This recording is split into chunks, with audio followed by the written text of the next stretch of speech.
नमस्कार, स्वागत है आपका संजीवनी समाचार.com में। मैं गणपत नारायण।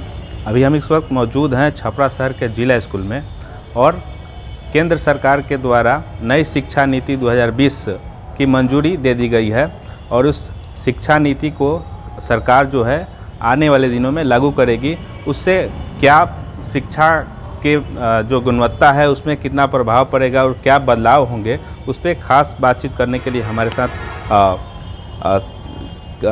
एकमा के शिक्षक शशि भूषण साई हैं, जिनको बेहतर कार्य के लिए हाल ही में राज्य सरकार के द्वारा राजकीय शिक्षक पुरस्कार से सम्मानित किया गया है। सबसे पहले स्वागत है सर आपका संजीवनी समाचार। थैंक यू सर, धन्यवाद। नई शिक्षा पॉलिसी जो है वो क्या है? नई शिक्षा नीति ये तीसरी नई शिक्षा नीति है। पहली नई शिक्षा नीति 1968 में लागू हुई, जो राजीव गांधी प्रधानमंत्री के द्वारा लागू हुई थी, और उसके बाद दूसरी शिक्षा नीति 1986 में लागू हुई, जो प्रधानमंत्री श्रीमती इंदिरा गांधी थी उस समय लागू हुई, और ये बीच में संशोधन हुआ। 1992 में शिक्षा नीति में कुछ संशोधन हुआ और ये तीसरी नई शिक्षा नीति है, न्यू एजुकेशन पॉलिसी। ये 2020 में लागू हुई है, जो प्रधानमंत्री श्री नरेंद्र मोदी के द्वारा हुआ, और 19 जुलाई 2020 को इसकी मंजूरी शिक्षा मंत्रालय द्वारा मिला। इस एजुकेशन पॉलिसी में मातृभाषा को बढ़ावा पर बहुत जोर दिया गया है। क्योंकि बच्चों को जब स्कूलों में पढ़ाया जाता था तो होता था क्या कि बच्चा आता था अपने परिवेश से, हम खैले बनी, हम नहैले बनी, उसको हम लोग पढ़ाते थे स्नान करके आए हो कि नहीं, उसको समझने में बहुत कठिनाई होती थी। तो इसलिए ये जिस स्टेट में जहाँ ये करना है उसको मातृभाषा को बहुत बढ़ावा दिया गया, क्योंकि उसके मातृभाषा में पढ़ाते पढ़ाते अपनी भाषा को उस तक पहुँचाया जा सकता है और अपनी भाषा को मिलजुल कर मातृभाषा में उसको किया जा सकता है कि उसको समझ में आ सके। क्योंकि पहले था कि बच्चा आया, बोल रहे हैं आप, वो समझिए नहीं रहा है, चुपचाप कथा सुन रहा है। जब उसके भाषा में बोलेंगे तो वो बच्चा क्या करेगा कि वो बच्चा भी अपना ये समझेगा कि वो ये हमको बोल रहे हैं, ऐसे बोल रहे हैं। पहले तो हम लोगों का बात समझने में उसको दिक्कत होती थी। तो नई शिक्षा नीति में ये है, मातृ शिक्षा को बढ़ावा देना था। उसके बाद ये थी था, जो पहले शिक्षा नीति था वो 10+2+3 का था। अब ये जो पैटर्न बनाए हैं वो 5+3+3+4 का है। यानी पहले स्टार्टिंग 6 ईयर था, नया ढांचा में 3 ईयर्स 6 से 14 बरस के बच्चों को आंगनबाड़ी वगैरह 1 तक, जो 6 से 14 था वो पहले शिक्षा नीति में था। अब हो गया है 3 से 18। यानी आंगनबाड़ी में जो बच्चे हैं उनसे हमारा ईयरली चाइल्डहुड पर बहुत ज़्यादा फोकस है। ईयरली चाइल्डहुड यानी छोटे छोटे बच्चों पर बहुत ज़्यादा फोकस है। इसमें है कि 3 से 8 ईयर के बच्चों को जो पहला या दूसरा क्लास तक रहेंगे प्री स्कूलिंग से, यानी आंगनबाड़ी से लेकर, और 3 से 8 पहला दूसरा तक के बच्चों का कोई एग्ज़ाम नहीं होगा। कोई एग्ज़ाम नहीं होगा, वो खेल खेल में पढ़ेंगे, खेल खेल में उनकी शिक्षा होगी। उसके बाद किया है क्या कि 3 ईयर्स जो होगा वो 8 से 11 ईयर्स, 8 से 11 ईयर्स में होगा कि बच्चा प्रिपरेटरी स्टेज में होगा। प्रिपरेटरी स्टेज में होगा कि एक्टिविटी स्टडी कराया जाएगा, लैंग्वेज मदर और नेशनल दोनों लैंग्वेज पर होगा। क्लास 3 to 5 का ये 3 साल होगा। उसके बाद फिर 3 कह रहा है, यानी क्लास 6 to 8।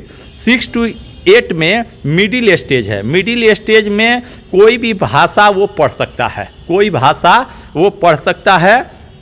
इसमें वोकेशनल कोर्स पर बहुत ज़्यादा जोर दिया गया है 6 to 8 में। जैसे बच्चा बढ़ई है, बढ़ई का काम सीखना चाहता है, हम लोग स्कूल में क्या करते थे, कहते थे कि जो पाठ्यक्रम लागू है वही पढ़ना है तुमको, बढ़ई का काम तुम कैसे सीखोगे। जो मछली का ये थी काम सीखना चाहता है, जो मिट्टी का बर्तन और मूर्ति बनाने का कला है, यानी वोकेशनल कोर्स पर बहुत ज़्यादा जोर दिया गया है कि उस कोर्स को भी हम पढ़ सकते हैं 6 to 8 में। ऐसा नहीं है कि जो हमारा पाठ्यक्रम है उसी को पढ़ेंगे। और वोकेशनल सिलाई कटाई, माटी से स्किल डेवलपमेंट, माने शिक्षा का ये थी कर दिया है अभी न्यू शिक्षा नीति में। उसके बाद जो 4 स्टेज है, 4 स्टेज में सेकेंडरी स्टेज है जो नो स्ट्रीम है। नो स्ट्रीम यानी कि बीए में पहले था कि स्ट्रीम था, साइंस पढ़ रहे हैं तो फिजिक्स केमिस्ट्री बायोलॉजी ही पढ़ना है, मैथ पढ़ना है। आर्ट पढ़ रहे हैं तो history civics geography political science ये पढ़ना है। और कॉमर्स पढ़ रहे हैं तो कॉमर्स पढ़ना है, इकोनॉमिक्स और ये कॉमर्स। लेकिन अब क्या कर दिया, ये नो स्ट्रीम हटा दिया, यानी नो स्ट्रीम हो जाएगा। नो स्ट्रीम यानी हम पढ़ना चाहें तो हमारा सिविक्स में मन लगता है तो एक पेपर सिविक्स ले लेंगे, मैथ में मन लगता है तो एक पेपर मैथ ले लेंगे, और किसी चीज़ में और मन लगता है, मान लीजिए कि हमारा बायोलॉजी में मन लगता है तो बायोलॉजी। ये सिर्फ बीए कर दिया। और बीए जो होगा वो 3 इयर्स का होगा। और 3 इयर्स में जैसे पहले की शिक्षा नीति में था कि एक बीए पार्ट 1 हम कर लिए, खुदा न खास्ते हमारी मजबूरी स्थिति ठीक नहीं रही, हम छोड़ दिए पढ़ाई, तो छोड़ दिए, उसके बाद हम कहीं चले गए तो फिर आके हमको पार्ट 1 करना पड़ता था। अभी ये नहीं है, अभी है कि पार्ट 1 अगर हम कर लिए तो पार्ट 1 का रिजल्ट देगा और उस सर्टिफिकेट का नाम होगा सिर्फ ये थी, उस सर्टिफिकेट का नाम हो जाएगा सिर्फ सर्टिफिकेट, ठीक है। और 2 साल जब कर लेंगे बीए तो उसका भी सर्टिफिकेट हमको मिलेगा। 2 साल पढ़ के भी हम छोड़ के कहीं जा सकते हैं, उसका सर्टिफिकेट का नाम होगा डिप्लोमा। और 3 साल अगर हम पढ़ लिए तो उस सर्टिफिकेट का नाम होगा डिग्री, ठीक है।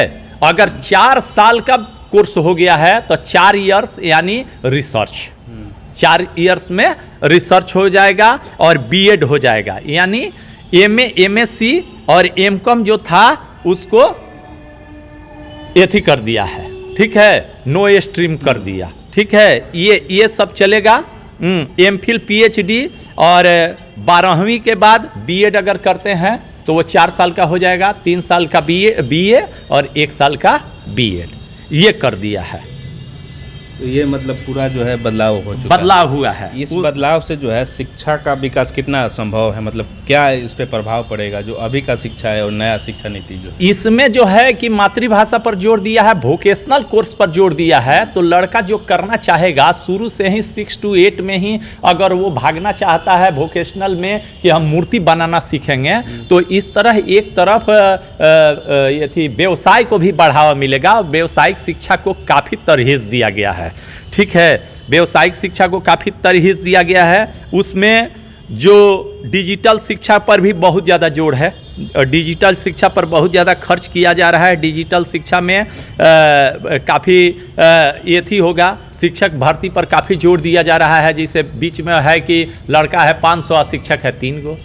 अभी जो बात हो रहा है स्किल डेवलपमेंट वाला, ये मूर्ति बनाना, मिट्टी का बर्तन बनाना, बढ़ई का काम, तो उस तरह का शिक्षक भी अभी जो है नहीं है। तो शिक्षक, उस सब शिक्षक आ जाएंगे जब उस सब चीज़ वोकेशनल की पढ़ाई होगी, तो वो शिक्षक पर भी जोर दिया गया है कि वो सब शिक्षक को विद्यालय में रखा जाएगा कि बच्चा जिस स्ट्रीम में जाना चाहता है उस स्ट्रीम में जाए, ठीक है। और उसके बाद इसमें एक थोड़ा सा ये किया है कि इंग्लिश को तवज्जो कम दिया है। नई शिक्षा नीति में एक माइनस पॉइंट है कि कह रहा है कि अगर इंग्लिश आप पढ़ना चाहते हैं तो पढ़िए, कोई ज़रूरी नहीं है, मतलब लेकिन अनिवार्यता को खत्म अनिवार्यता को ख़त्म कर दिया। जो इंग्लिश को बहुत तवज्जो नहीं दिया है, जबकि बहुत सारा काम इंग्लिश में हम लोगों का हो रहा है। जैसे कंप्यूटर सीखना है तो कंप्यूटर का एक एक शब्द एक एक भाषा इंग्लिश में है, मोबाइल का एक एक शब्द एक एक भाषा इंग्लिश में है।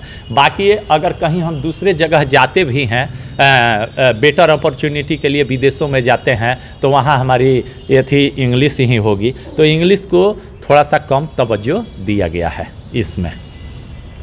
तो ये जो है पूरी जो है नई शिक्षा नीति क्या है उसको पूरा विस्तार से जो है सर ने बताया है। और इस शिक्षा नीति के लागू होने से शिक्षा के विकास में काफ़ी बड़ा प्रभाव डालेगा।